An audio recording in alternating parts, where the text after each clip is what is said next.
Once upon a time, on a night when time stood still, and the boundary between the living and the dead began to fade, a tradition was born.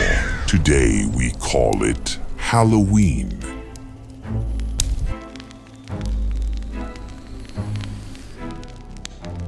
But long before the laughter, before the candy and masks,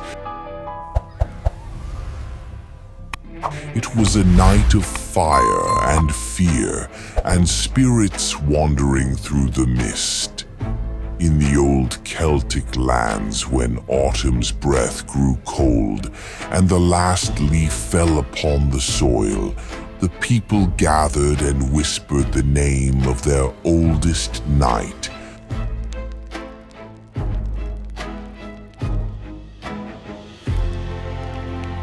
Samhain, the end of summer, the beginning of darkness.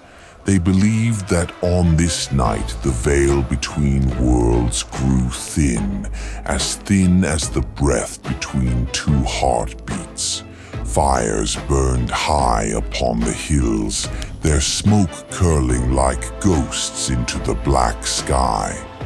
The villagers wore masks of bone and ash, not to celebrate, but to hide from spirits who sought warmth, who longed to wear a living face again.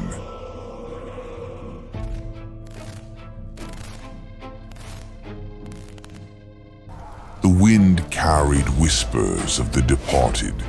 Doors creaked when no one stood near. And in the silence between the flames, the living prayed not for joy, but for mercy.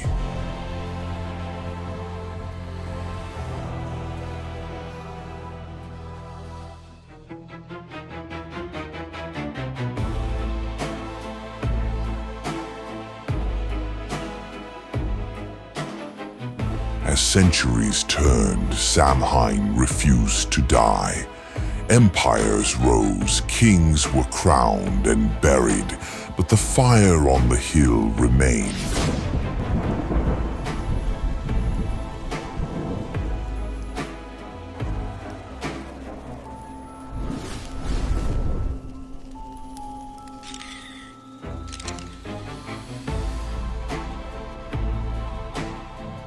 Then came the cross. Christianity swept across the aisles like a new dawn, but even dawn casts shadows. The church renamed the night All Hallows' Eve.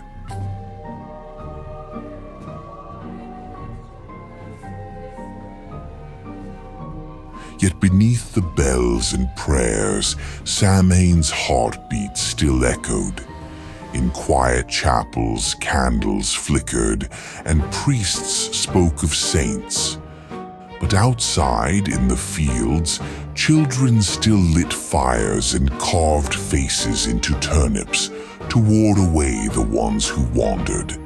A new faith had come, but the old fears never left.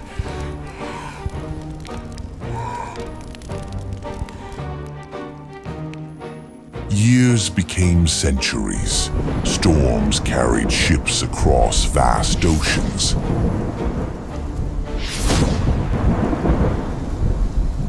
And with them, the whispers of Samhain found new shores, the wild lands of America. There, under different stars, the old stories took root again. Turnips became pumpkins, lanterns replaced fires, and the voices of children echoed through darkened streets. Trick or treat, give or be haunted. More candy! I got chocolate knocking on your door. Did you see that shadow?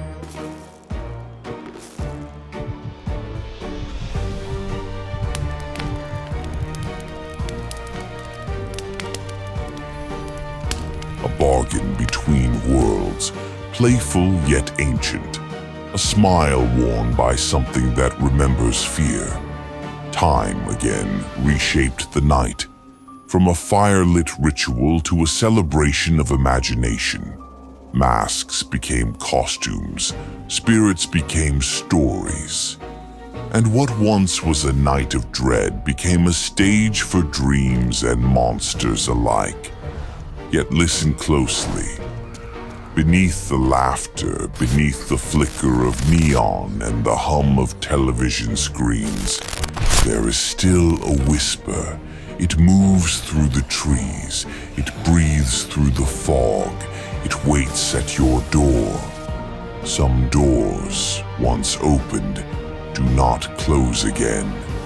And so Halloween grew, a living ghost wearing the face of every age. In the 20th century, it danced through the silver screen. Monsters were born anew. Frankenstein, Dracula, the Mummy. Ancient fears wearing new names. The dead found their stage in Hollywood.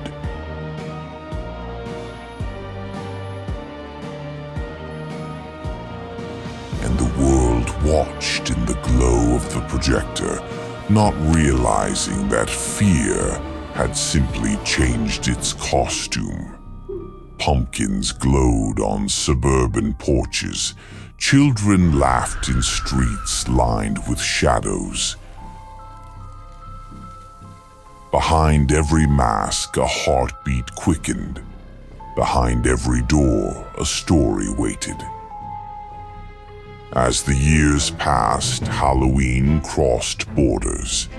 In Mexico, the Day of the Dead, Dia de los Muertos, celebrated those who had passed with music, food, and memory. In Japan, lanterns floated upon rivers, guiding souls home. In Europe, the bells still rang for saints, and yet deep in the countryside, fires burned once more. Different lands, different names, but one truth remained. We have never stopped speaking with the dead. Even now, beneath the digital glow of our screens, beneath skyscrapers and satellites, we light candles, carve faces, and whisper to the dark. Why? Because we remember. We remember what it means to be afraid.